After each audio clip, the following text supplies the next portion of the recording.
मनीष सिसोदिया 12 बजे press conference करने जा रहे हैं, तो क्या कहते हैं?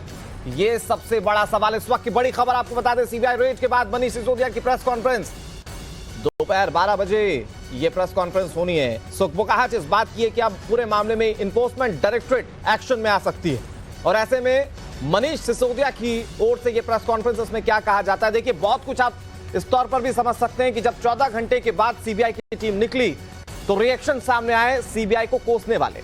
मनीष सिसोदिया ने कहा केंद्र सरकार सीबीआई का बेजा इस्तेमाल कर रही है और ये एक्सक्लूसिव तस्वीरें आपको दिखा रहे हैं। देखिए, मनीष सिसोदिया का जो कॉन्वॉय वो निकल चुका है और ये हम आपको तस्वीरें दिखा रहे हैं। डेप्यूटी सीएम मनीष सिसोदिया का रुख क्या है? क्या वो अरविंद केजरीवाल से मिलने जा रहे हैं या कोई और मोड ऑफ एक्शन है?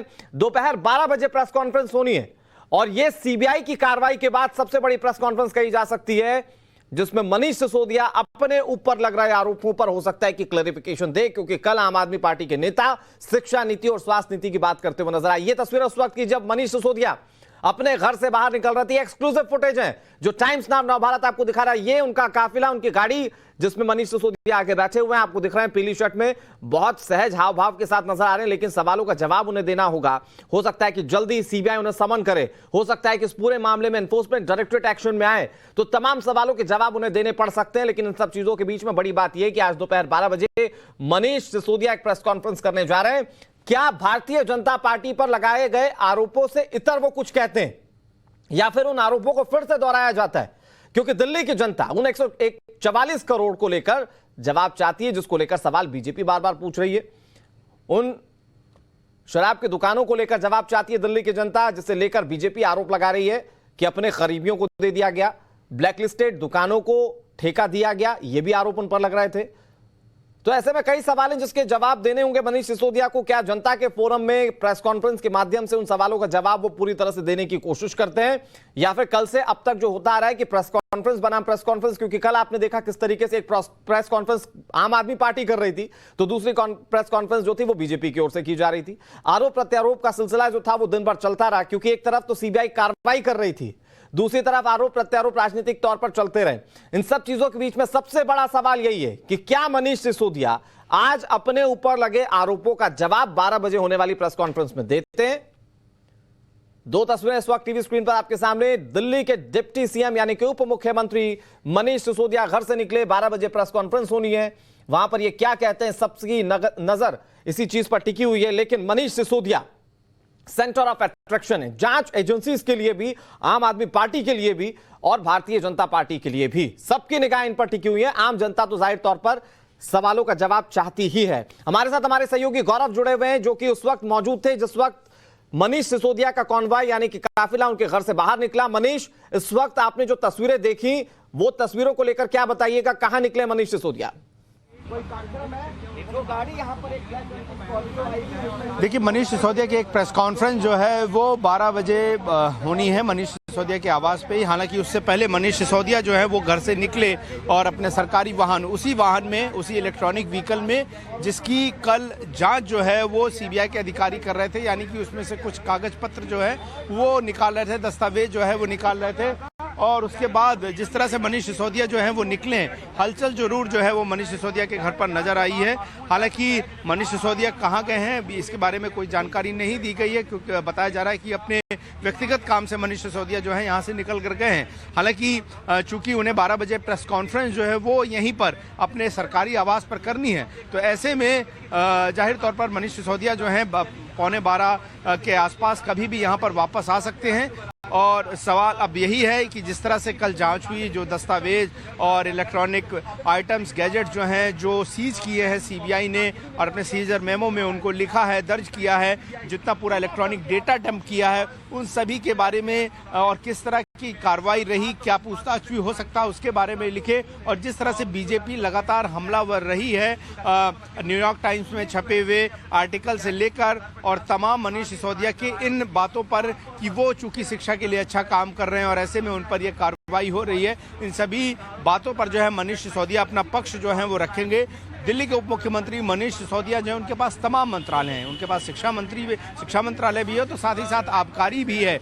तो जाहिर तौर पर आबकारी मंत्री के तौर पर उनके लिए गए फैसलों और दिल्ली आबकारी नीति में हुए कथित तौर पर तमाम भ्रष्टाचारों के आरोप में सीबीआई ने कल रेड मारी और 14 घंटे की रेड के बाद जो है कल मनीष सिसोदिया जो है रेड खत्म होने के बाद भी नजर आए थे और आज सुबह जो है अगर हम कहें तो तकरीबन 5 मिनट पहले तकरीबन 9:55 के आसपास मनीष सिसोदिया जो है अपने इसी आवास से बाहर निकले हैं। और जी गौरव, देखिए प्रेस कॉन्फ्रेंस में क्या कहते हैं मनीष सिसोदिया, इसको हम अच्छे तरीके से समझने की कोशिश करेंगे, लेकिन आपने हालिया जो अभी तस्वीर देखी जरा उसे समझाइए।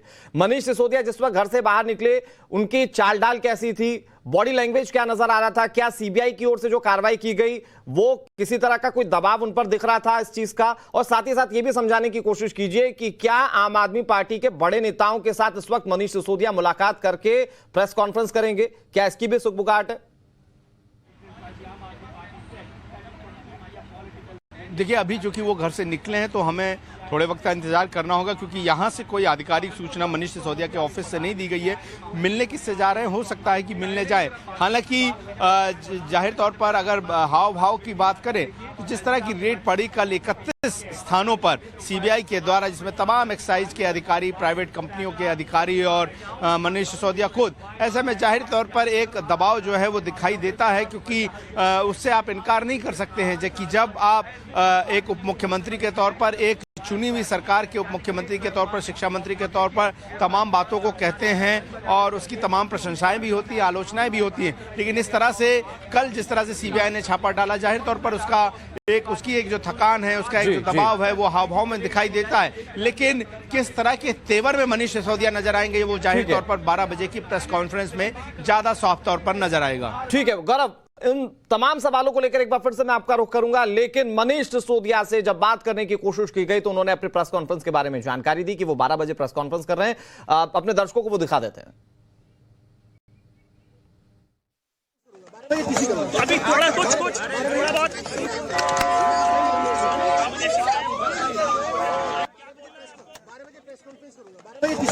अभी थोड़ा कुछ थोड़ा बहुत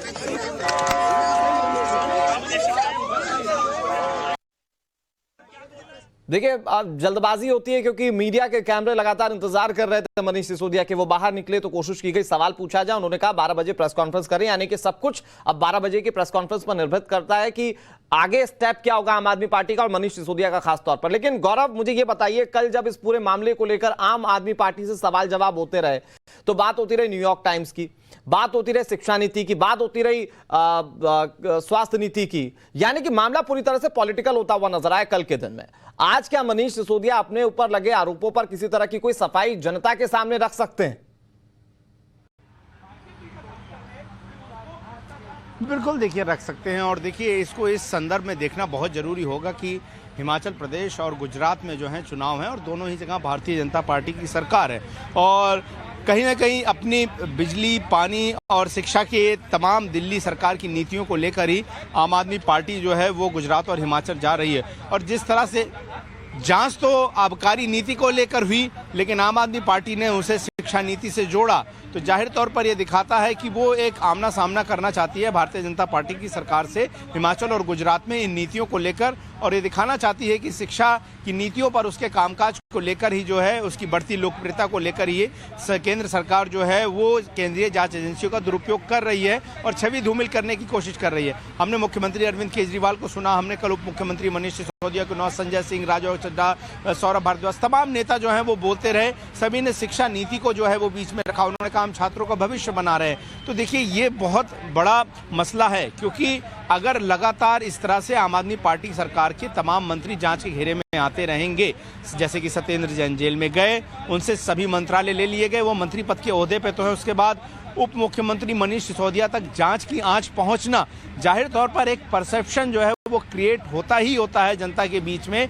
क्योंकि एक बहुत ही थंपिंग मेजॉरिटी से, बहुत ही भारी बहुमत से जो है आम आदमी पार्टी दोनों ही बार चुनाव जीतकर सरकार बनाती रही है। ऐसे में किसी भी तरह के डेंट, और दूसरी तरफ जब भ्रष्टाचार के बिना वाली सरकार चल रही हो, जहां पर जिस पे किसी तरह का आरोप ना लगता हो, उस पार्टी को जब गुजरात और हिमाचल के चुनाव में उतरना होगा और जनता जो नए वोटर्स होंगे जिन्होंने आम आदमी पार्टी को पहली बार वोट देने का मन बना रहे होंगे, उनके मन पर क्या असर पड़ेगा। जाहिर तौर पर उस परसेप्शन को धुलने की, साफ करने की कवायद जो है वो जाहिर तौर पर आम आदमी पार्टी करेगी। और इसी नाते जो हमने लगातार बयानबाजी सुनी वो शराब नीति पर ज़्यादा हमलावर कम और शिक्षा नीति को लेकर ज़्यादा जो है वो जोर रहा सारी प्रेस कॉन्फ्रेंस में, ताकि सकारात्मकता जो है आम आदमी पार्टी की तरफ से आने वाले चुनाव और राज्यों में आम आदमी पार्टी की राजनीति की तरफ से बनाई रखी जा सके। लेकिन सवाल यही है कि सीबीआई जो है वो छापा मार चुकी है। अब सीबीआई नोटिस देकर पूछताछ के लिए कभी भी बुला सकती है, और अगर जांच में सहयोग नहीं करते हैं, जिस तरह से सत्येंद्र जैन पर आरोप लगे ईडी की जांच में, तो उन्हें जेल भेजा गया, तो ऐसे कार्रवाई हो सकती है। और दूसरा ये कि जिस तरह से शेड्यूल्ड ऑफेंस सीबीआई की एफआईआर में है, धारा 120 और प्रिवेंशन ऑफ करप्शन एक्ट धारा 7, उस स्थिति में ईडी भी इस मामले में एक एफआईआर यानी कि ईसीआईआर दर्ज कर सकती है। तो जांच का दायरा बहुत ज्यादा बड़ा है। मनी लॉन्ड्रिंग का मामला है, शेड्यूल ऑफेंसेस का मामला है, और साथ ही साथ सीबीआई द्वारा करप्शन का मामला है, ड्रग शराब माफियाओं को फायदा पहुंचाने का, मुनाफा पहुंचाने का मामला है। तो इस तरह की तमाम जांच का दायरा है, और यही वजह है कि 31 लोकेशंस पर एक साथ रेड करना दिखाता है कि सीबीआई किस इंटेंसिटी के साथ इस मामले को, जांच को लेकर बढ़ रही है।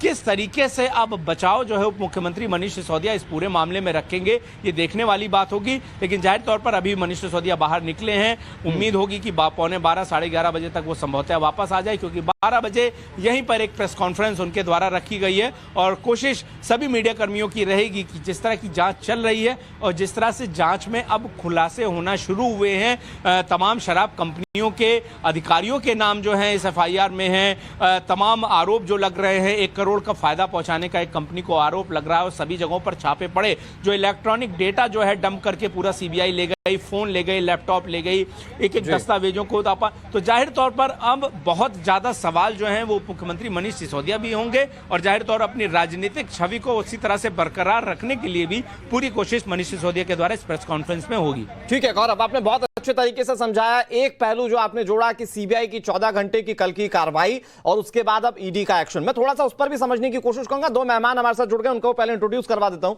हमारे साथ हर्षवर्धन जी जुड़े हुए हैं जो कि वरिष्ठ पत्रकार हैं, और इसके साथ साथ रवि श्रीवास्तव जी हमारे साथ जुड़े हैं जो कि आम आदमी पार्टी के समर्थक हैं। आप दोनों का बहुत बहुत स्वागत है। गौरव, एक बार फिर से जरा समझाइए, एनफोर्समेंट डायरेक्टरेट अगर एक्शन में आएगी, क्योंकि आपने जिक्र किया कि ये शेड्यूल्ड ऑफेंस है, तो अगर ईडी एक्शन में आएगी तो वो कार्रवाई किस तरह से हो सकती है?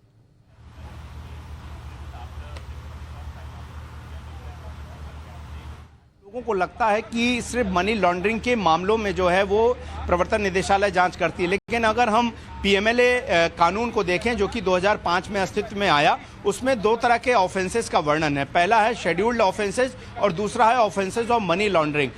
कई मामलों में जहां पर सीबीआई या इनकम टैक्स जांच कर रही होती है, वो कुछ ऐसी धाराएं जोड़ती है जो कि पहले से ही प्रवर्तन निदेशालय के लिए बनाए गए कानून यानी कि पीएमएल यानी कि prevention of money laundering act में जो है उन धाराओं का जिक्र है। अब अगर हम धारा 120B की बात करें जो कि आईपीसी की धारा है, या प्रिवेंशन ऑफ करप्शन एक्ट की धारा 7 है, इनका भी जिक्र जो है वो पार्ट ए पीएमएलए एक्ट में पहले से किया गया है, यानी कि वो वहां पर शेड्यूल्ड हैं। पार्ट ए, बी, सी, ये 3 जो हैं हिस्से हैं जहां पर शेड्यूल्ड ऑफेंसेस का जिक्र। इसके अलावा मनी लॉन्ड्रिंग के जो अपराध हैं वो अलग श्रेणी में आते ही आते हैं। तो ऐसे में ये ईडी के पास पूरा अधिकार होता है कि उसे उसके कानून के तहत दिए हुए अधिकारों के तहत ईसीआईआर यानी कि जो ईडी की भाषा में जो एफआईआर कही जाती है, उसमें मामले को दर्ज करके जांच को आगे बढ़ा सकता है। और चूंकि यहाँ करप्शन का मामला सीधे सीधे है, यहाँ पर सीधे सीधे सरकारी मशीनरी का दुरुपयोग करके भ्रष्टाचार करने और सरकारी राजस्व को नुकसान पहुंचाने के आरोप हैं। और चूंकि यहां पर पैसों के लेन देन का भी जिक्र आ रहा है, तो कहीं ना कहीं ईडी इस मामले में जांच आगे बढ़ाएगी। शेड्यूल्ड ऑफेंस में जब ईडी जांच आगे बढ़ाती है तो जाहिर तौर पर फिर वो मनी लॉन्ड्रिंग तक यानी कि हवाला के मामले तक, हवाला के ट्रांजैक्शन तक वो पूरी जांच का दायरा पहुंचता है।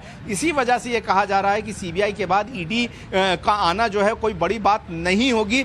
हमने इससे पहले भी देखा है कि इनकम टैक्स की कुछ जांच के मामले में भी जो ईडी पहुंची है, तो शेड्यूल्ड ऑफेंसेस जो है वो काफी शक्तिशाली बना देते हैं ईडी को prevention of money laundering act के तहत। अब देखना होगा कि अभी सीबीआई ही अपनी जांच को आगे बढ़ाती है या फिर ईडी भी इस पूरे आबकारी नीति पर लग रहे भ्रष्टाचार के आरोपों में अपने को लेकर आती है सामने और इस मामले में एफआईआर दर्ज करके जांच आगे बढ़ाती है।